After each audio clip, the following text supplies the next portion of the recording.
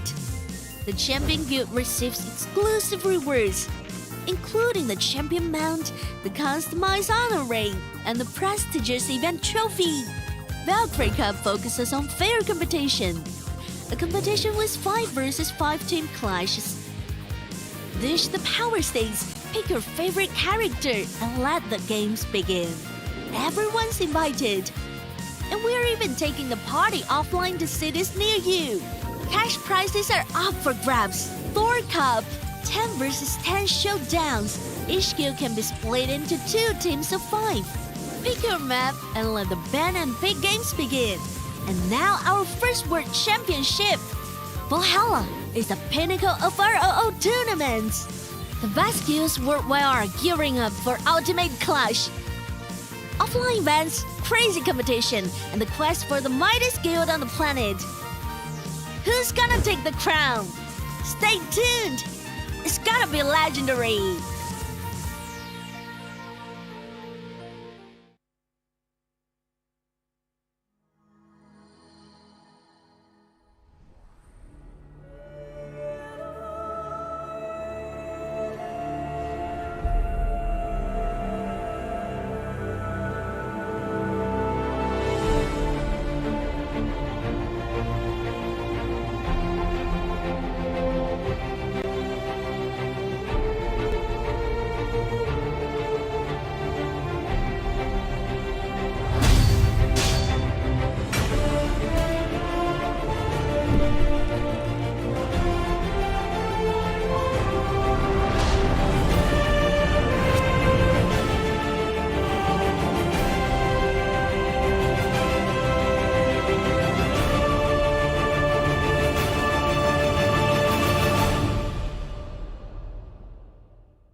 I'm feeling alive again. My vessel's dilate. All the enemies start to pray, start to escape. No one can take away our power and our faith. Once we showed up in this game, this thrill won't fade away. See us step in the spot, shining like VVS stars. Another one bites the dust, making my adrenaline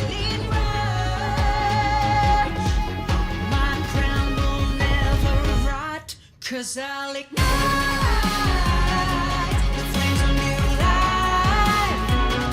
Your glory is always by your side. Our faith will never collide.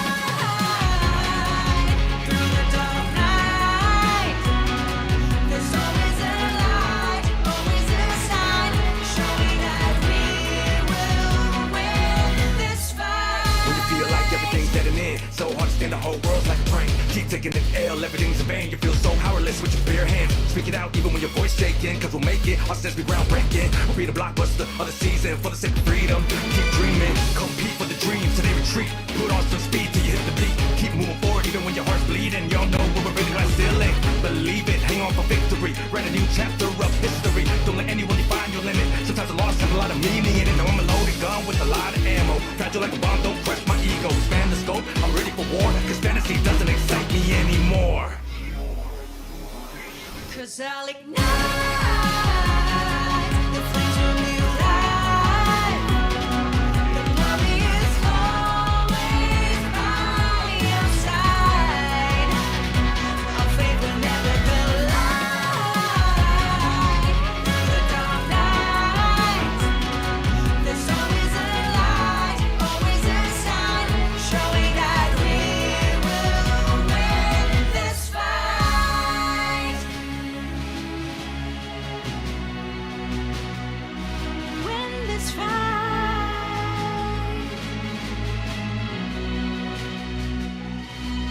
To collapse, to fall, to break, but always come back stronger. I'm feeling alive again, my lungs and pupils dilate. Kneel down to fate, or be the one who conquers. No one can take away our power and our faith. 'Cause I'll Compete for the dreams till they retreat. Put on some speed till you hit the peak. Keep moving forward even when your heart's bleeding. You'll know when we're bringing glass ceiling. Believe it, hang on for victory. Write a new chapter of history. Don't let anyone find your limit. Sometimes a loss has a lot of meaning. It doesn't want a loaded gun with a lot of ammo. Fragile like a bomb, don't crush my ego. Expand the scope, I'm ready for war. Cause fantasy doesn't excite me anymore. When we raise our voices together, filling the void. Trust your gut, then bear the harm. Show them who's the GOAT.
Hello everybody and welcome back to the Frontera special segment where we're going to have a lot of fun here today. And of course, my name is Zero and we are joined once again by our beautiful panelists as well. Yes, welcome back again, guys. I am Abigail. Anyway, you don't know me, right? Hey guys, I'm In. Hello everyone, it's me again, Super Kimby, and I'm so glad and honored to be here at the Southeast Asia Odin Cup Grand Finals.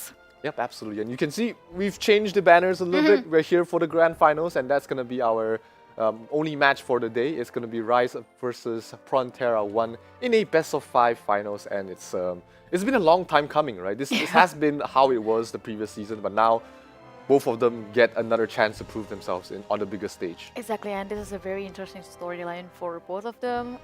Whether Rise can be the back-to-back champion or Is it finally? Yeah, it's a finally. We finally new champion. Yeah. We're gonna, have you guys put some skin in the game later on as well, right? You have to tell the world who you're supporting, and Abigail was the biggest loser yesterday. What do you say? Went through a lot of punishments yesterday, but today it might be different today. Well, to be honest, I'm very proud for being a loser yesterday because I can fight for the viewers, especially for the Nyan berries, right? That's so, right. but today I really rooting for Rise. I really wanted them to become the back-to-back champion, and not because I came from Indonesia, but it is just I always love a guild that has a very well-structured and well-organized rotation and strategy. That's why I'm rooting for them.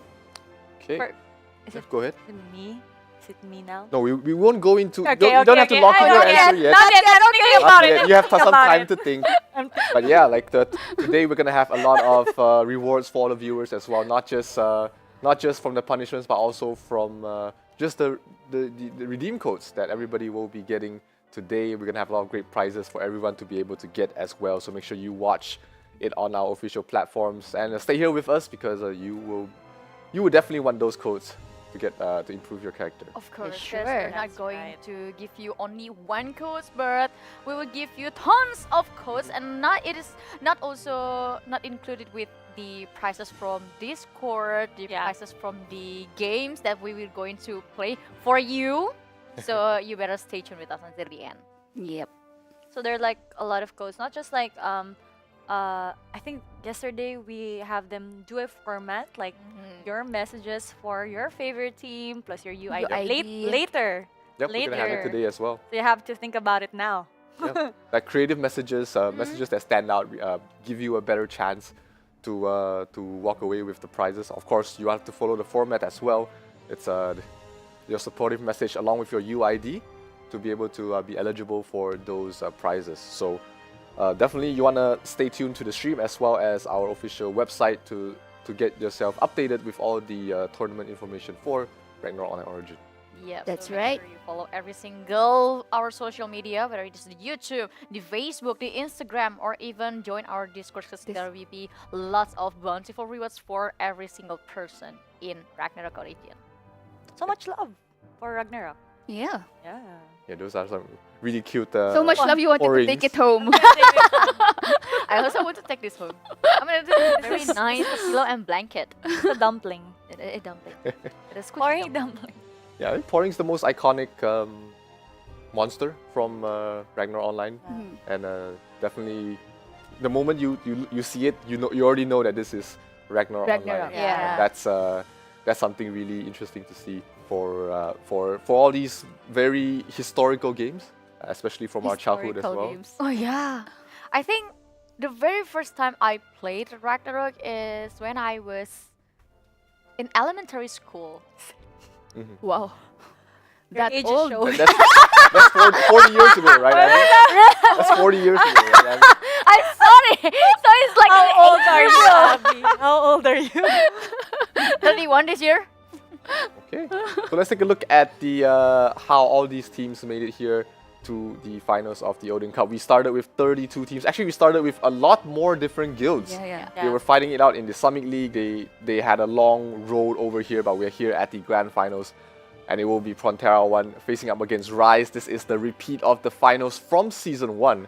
And Rise, of course, the defending champions, will be facing up against Frontera 1 this time. Yeah, but also I want to talk about the yesterday matches, which is the Frontera 1 versus Frontera 8, which show us a very good chance for Frontera 1 to become a new champion. And also Rise, Rise is just being Rise. But today, in these today's matches, we will have two of them, especially we're talking about Rise versus Frontera 1, to, have a battle and which one from them is the best from the best. That's right. This is a rematch, actually. rematch. So Yeah. will Frontier One be able to get their revenge? Yes. Revenge. And Revenge maybe time. they've learned their lesson from last season, or maybe Rise has prepared something new for us and show us that they're still dominating the game no matter what. Yeah, after the grand finals, after the best of 5, we're also going to be having the Asian Championship group draw. So that's going to be very exciting as well, because that's the top 16 guilds from the Southeast Asia server will be facing up against the top 16 guilds from the Hong Kong, Macau, and Taiwan server in the Asia Cup. So that's going to be something that I've personally been very excited to see as well. Are you too? Me too. Because we, the Southeast Asian region, barely have information about the East Asia server, Yes. which is the Hong Kong, Taiwan, and Macau. The only demo that we can saw is just the match between Chuxia, Huayu, Eru, Motuan, and also the Tansashi Chonghua.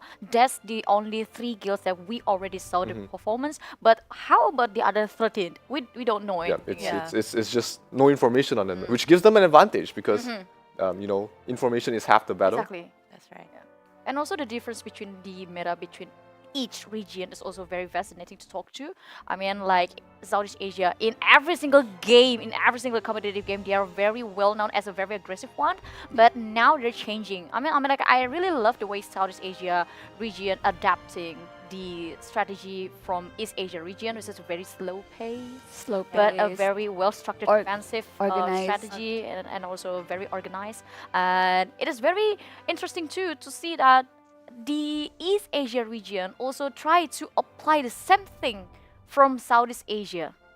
Yeah, they definitely taken a leaf from each other's book, which makes the Asian Cup even more interesting. And what else is interesting for all the viewers right now is that we have our first round of redeem codes for everybody to be able to claim. It's CS2 Finals, Southeast Asia Season 2 Finals. Nice. Super easy to remember. So you guys, share it to your friends, share it to your guildmates, share it to the people who wants to play Ragnarok online, and you can now redeem that code. Yes, and don't forget to spread it to your family, to your Special neighbor, someone. yes, someone special. Or maybe, yeah. I mean, the access can count as someone special. You can get it here. Yep. Absolutely. So it's 2 rare card coupons, 2 gacha tickets, and 2 Deviruji vouchers for everybody to be able to claim with this code. So make sure you redeem it in game right away before it expires, and you get something great out of it as well. Are we going to choose a headgear? Yes, that's gonna be next. For our You're excited. I think you're excited. No. I'm just kind of afraid because yesterday I'm the big loser. The queen of I've been the punishment. queen of punishment. so are we going to do that again? Yep, we're gonna do that right now. We're Right gonna now? have each of you select, choose a team that you'll be supporting for this grand finals. Okay, let me Before we pick, no, Abigail. Before we pick, you have to tell the audience which guild you're supporting here in the grand finals. Rice. Of course, rice. Okay. With all of my heart and brain, rice. Is that your final answer? Yeah, my final answer, rice. You wanna make With a call? all of my heart and brain, body and soul, I go for rice. Okay. That's the dignity. Yeah, the dignity, the integrity, the passion. All right. What about you, Ian? I'm gonna go for Frontera 1. Wow. Why are you always against me? Yeah. I love you so much, yet you're always against me. Oh, I love to see some action. Okay.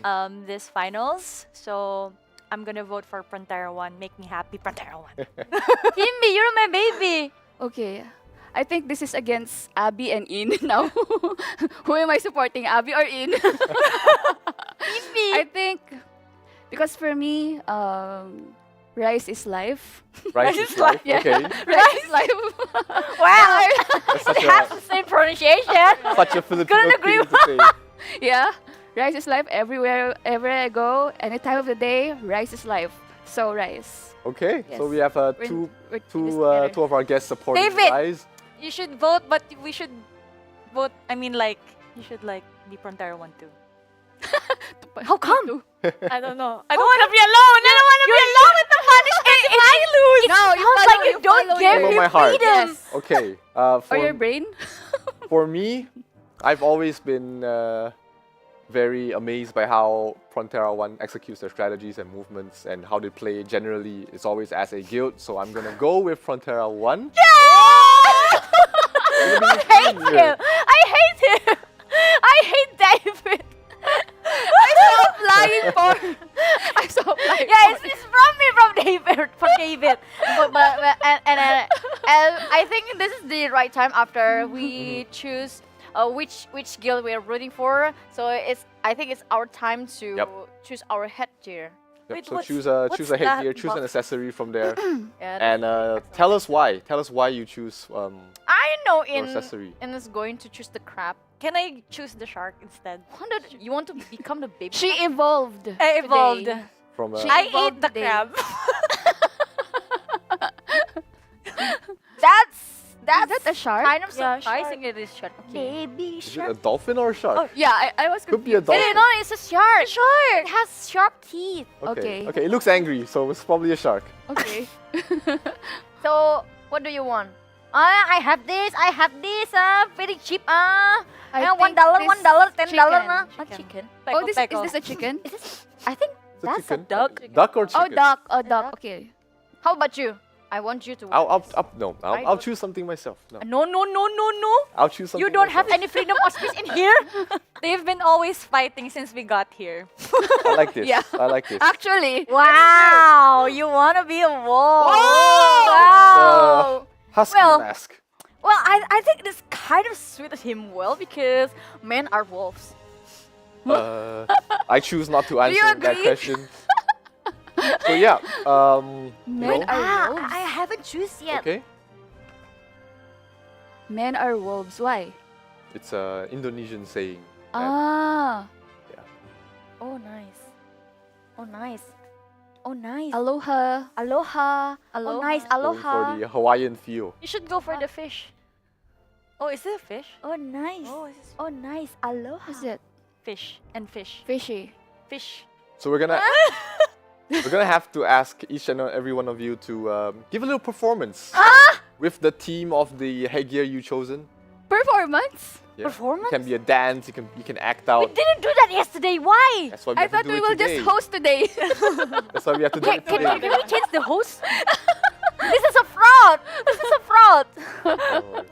We have to do it today. So Abigail, Why me? go Go first. You are the first. Why me?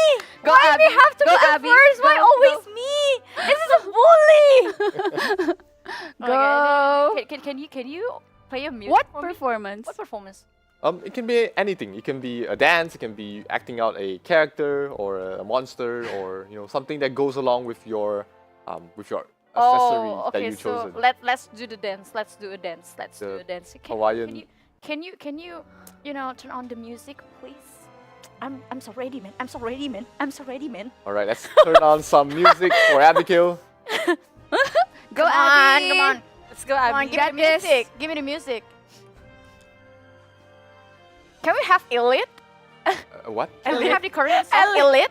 Elite? Elite? Elite You have to Magnetic? sing it a cappella. Huh? A cappella. Oh, yeah. We can do that in a This cappella. time Oh, that's the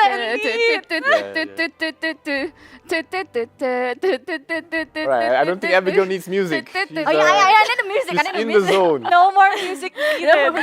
No more. Okay. Is it count? No?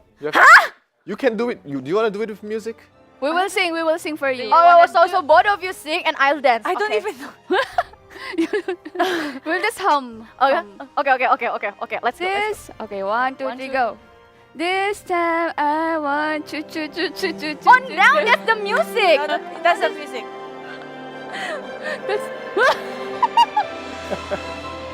What's that? It's more ballroom dancing than in a luau. It fits your dress. Oh, Hawaiian. Shake Shake that, it. Shake it. Shake it.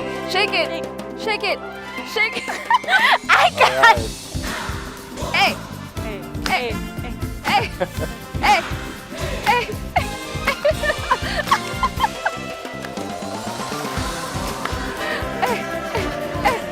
Alright, thank you so much, How long Abigail. have I have to do this? Thank you so much, Abigail. Wait, you have to give her a score. A score. Yes. Why don't we let the audience rate her performance? So you guys Okay. can type it down in your YouTube Yes. in the YouTube chat. How much would even you do the rate her ballot. performance? 1 to 100. Give me a 100 good 's the score. Give me highest. a good score. Yes, please give her a score. 1 to 100. The higher the score, the higher the prize that you will get. That's right. From Abigail will only. give you the prize. Alright. Ian, it's your turn. Do you need music? No. I'm tall. I'm very tall. See? Go Taylor Swift. Go Taylor Swift. Taylor Swift. Music. I don't know, but I'm gonna try for you guys. I'm gonna try. Alright, What's let's it? have Shark. music. Baby shark.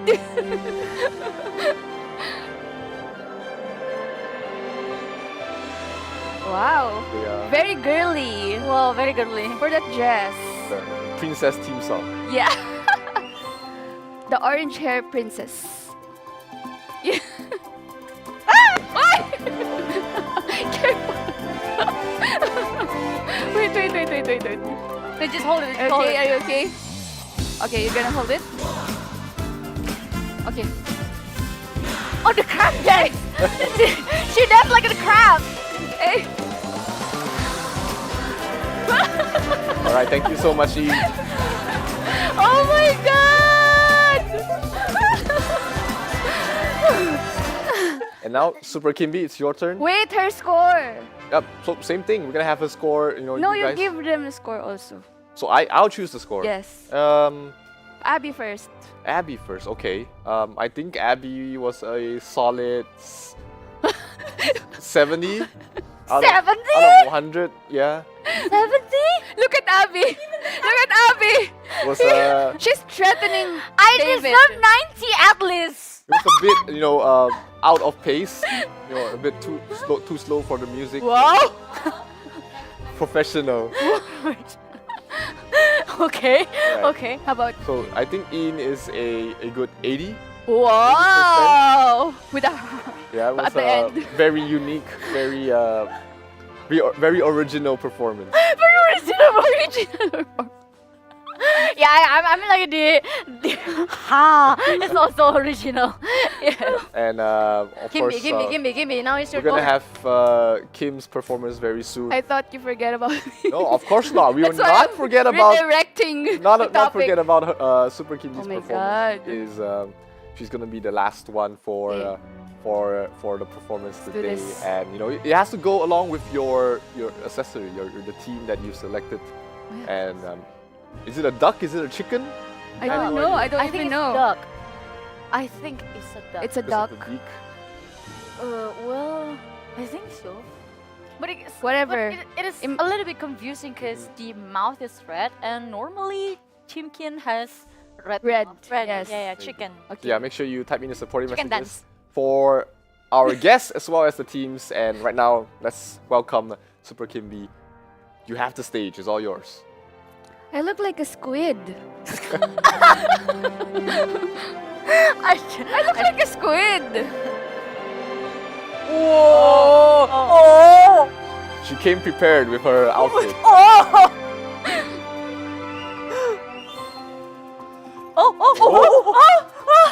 Oh, shoot! Oh, slap me, mommy! Slap me, mommy! Slap me, mommy!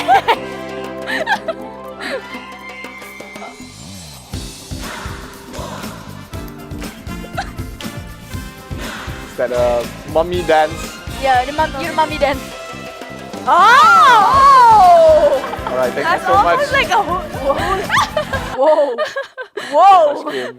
And Oh my gosh. and yeah, like all the viewers, you can write down your rating for Kim's performance as well as for everyone else's. 100. Or even, if you want to support your teams right now, you can type Wait, it we're in not the yet done. YouTube chat. We're No, not we have to. we're not we have done to yet. go along. No, We have to we are keep not going. done yet. You also have to dance. We have to select the winners for some prizes right you now. No. You choose the You prop. have You choose the prop. You choose the yes, prop, yes. and you choose the team that you're supporting. David for. should dance. You should. Everyone should dance. Oh, nice. The men are woke. We have to be fair. Play the music. Play it. Nice. That's our wolf. All right, music, please. Wow, Twilight.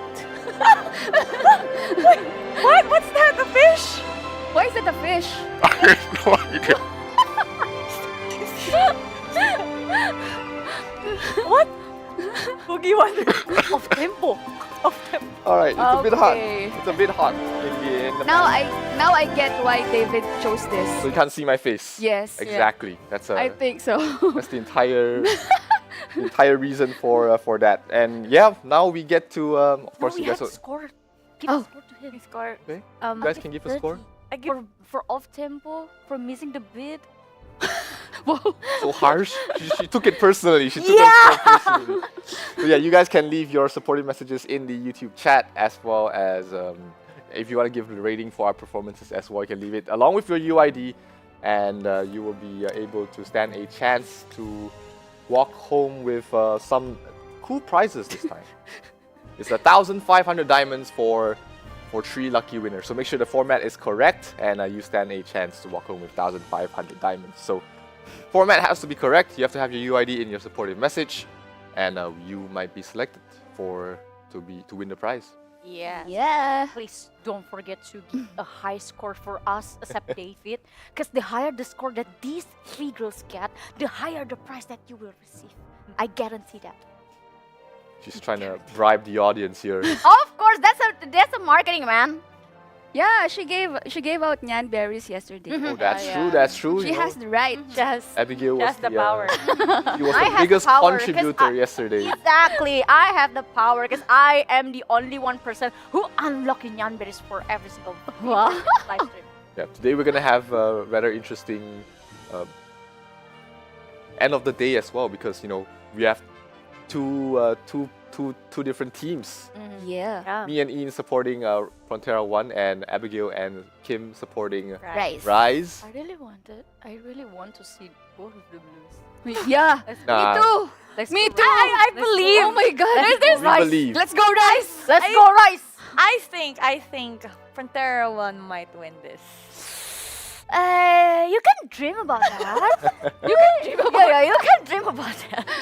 I'm a bad Abby right now. Well, you can dream about that because so here's the thing. Frontera 1 might have a very respectful performance so far, and they're legitimately can be the new champion of this season, but we haven't seen any difference inside of the Rise playstyle, which is very similar with last year, but they are very well known as someone who always give an element of surprise in every single thing that they do. Do you agree with that, Kim? I love that Abby is so confident than the Rise. She's so confident, so I support her. I Go believe Rise. Frontera 1 came prepared. Rise too. Rise 2. More prepared. More prepared. No, Frontera 1 is too. more prepared. I mean, Rise Chat. 2. Tell Abby. Tell Abby that Frontera 1 is more prepared. Rise 2. Wait, Yeah, we see I your messages here right now. died from cringe. I bet it is for David. I bet it's for David.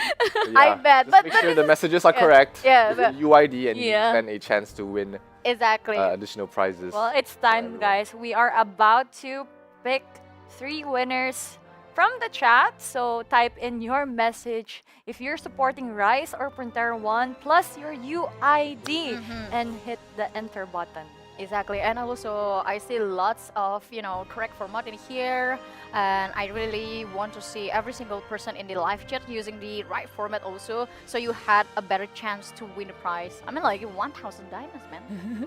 1,500 diamonds. 1,500 diamonds. So yeah, format has to be correct, and you have to be positive in your messages along with your UID. And we see a lot of supporters for both guilds actually. Yeah. I think everybody just wants to see a good show from both of our finalists today. Exactly, and I see more correct format from every single viewer in here, so I need this to be keep up. Yeah, shout out Chat to Lord Damon as Tap it down. well. Tap it down. He's in the chat right now. Dex. Talon ROO.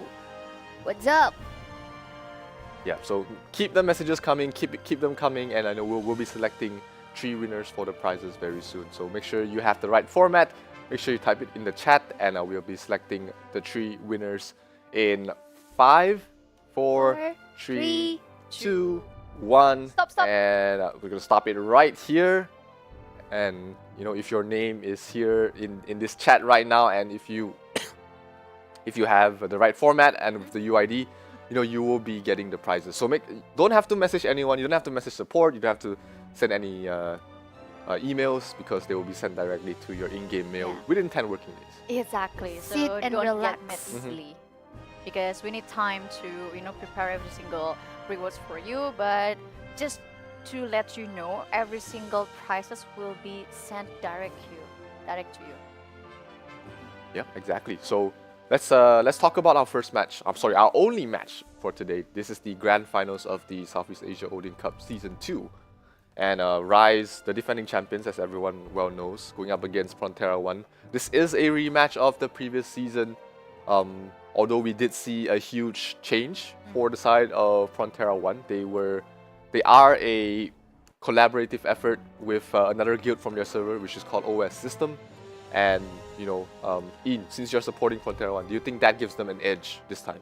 Yeah, I do think that, again, they came prepared, and maybe they've been preparing for this time because it's a rematch. And as what we have predicted yesterday, that Frontera might sweep Frontera, it might.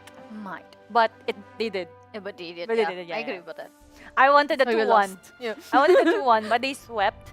And yeah, I just see that they want the win this season too. Okay, what about Kim? You you know that this is Rise coming in for trying to get that back-to-back champion title. Do you think that that gives them additional motivation to perform better? Yeah, I think they won't back up. Mhm. They won't step back from their position right now. So I think they would defend their title. And then watching from yesterday's matches, I think I'm confident also that Rice would win this time again. Okay. Abigail, do you have anything to add for the side of Rise? You know, your fellow countrymen. My fellow countrymen. Well, to be honest, in this section, I want to be sort of objective because I can see the pros and cons between these two guilds. So, Frontera 1 has shown lots of their strategy during this Odin Cup since the top 22, and I really love the way they are trying to be more adaptive with the meta, especially the meta in this season is so different with the last season, and I really love the effort. It's clearly showed to us that they are willing to take the throne from Rice. But from Rice side, although we can have a little bit bad sentiment to them because I feel like they're already the same like they used to be in the first season. But on the other hand, this is a very good chance also for Rice to give an element of surprise, which is the thing that can play a crucial part in this tournament. So there's a lot of people saying that, you know, Dylan Pros, one of the members from Rise, is the X factor for the side of Rise. Yeah. Do you think that, you know, him coming into this match, he's facing up against Taskwalker from the side of Frontera 1, who is also a very strong Rune Knight. Do you think he has the edge in that specific 1-versus-1 matchup? Indeed he has, but I think the other part from Rice which can be very interesting to talk to is the Kodok. I mean the Archbishops and also the Warlock because they have a very strong Archbishops that can play a very crucial part inside defending the tablets, which is very fit with the meta. So also for the side of Frontera 1, they have some their ace in the hole is Mumia Wolf on the Ranger. You know, he's always been very he's been the center of the rotations from the side of for the side of Frontera 1. Do you think that gives Frontera 1 the edge in? I do think so because now we can see that from the previous match, as we can see, Mumia Wolf actually tried to. He cannot be killed because a lot of there was a team synergy that they can protect Mumia Wolf. So as long as he stays alive and get to defend probably the Moon Tablet, and I think all of the tablets and there's a right rotation, Frontera 1 might take it home. Okay, it is a best of 5 series. It's a lot of room for error for both these guilds. And yesterday we did see for pretty much the first time ever that, you know, Rise has been really moving across the map very well.